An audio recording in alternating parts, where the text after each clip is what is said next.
De rioolwetterzuiveringsinstallatie van Budaat is bezet door een severe vijand. Het is net heel duidelijk waarom het een stjonkende wetterzuivering een doelwijze kan.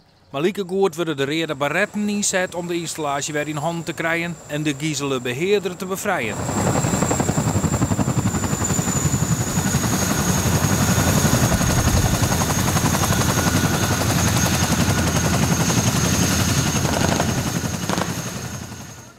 De bevrijders komen onverwachts van achteren de installatie binnen. Verrassend, wilst het scenario uitschreeuwen is. Ja, maar de oplossing, de manier waarop in dit geval de pelotonscommandant zijn aanval uitvoert, is natuurlijk zijn eigen analyse en zijn eigen plan wat hij daarop loslaat om het object te benaderen en uiteindelijk de vijand uit te schakelen. Er zijn ook gijzelaars binnen? In het spel wordt de beheerder van de waterzuiveringsinstallatie gegijzeld gehouden. En je zult dadelijk zien dat uiteindelijk wij deze kant uitkomen en gaan proberen om deze man levend te bevrijden uit zijn benarde situatie.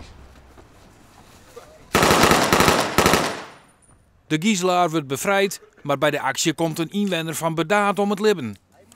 Daar moet je iedere keer opnieuw weer goed bij nadenken. Wanneer gebruik je wel, wanneer gebruik je geen geweld. En daar is net even iets fout gegaan. Want een toevallige voorbijganger, opgespeelde toevallige voorbijganger, die werd aangezien voor vijand. En daar ging het dus mis. Puntje voor de evaluatie dus. Dat is een stevig puntje voor de evaluatie. Maar goed. U noemde dit zelf een spel, maar dit is meer dan soldaatje spelen? Ja, dit is meer dan soldaatje spelen. Dit is keihard trainen. Dit is plannen maken. De plannen toetsen op de praktijk. Waar kom ik in terecht en staat mijn plan nog? En dan inderdaad pauzeloos keuzes maken met wat doe ik wel, wat doe ik niet, hoe nader ik, hoe ga ik om met mijn eigen veiligheid. Hoe ga ik om met de veiligheid van de niet-vechters in mijn omgeving. Maar aan de andere kant ook, hoe schakel ik de vechter wel zo efficiënt en zo snel mogelijk uit als dat nodig is. Nederland kan nooit deze training dus weer wat gereester sliepen.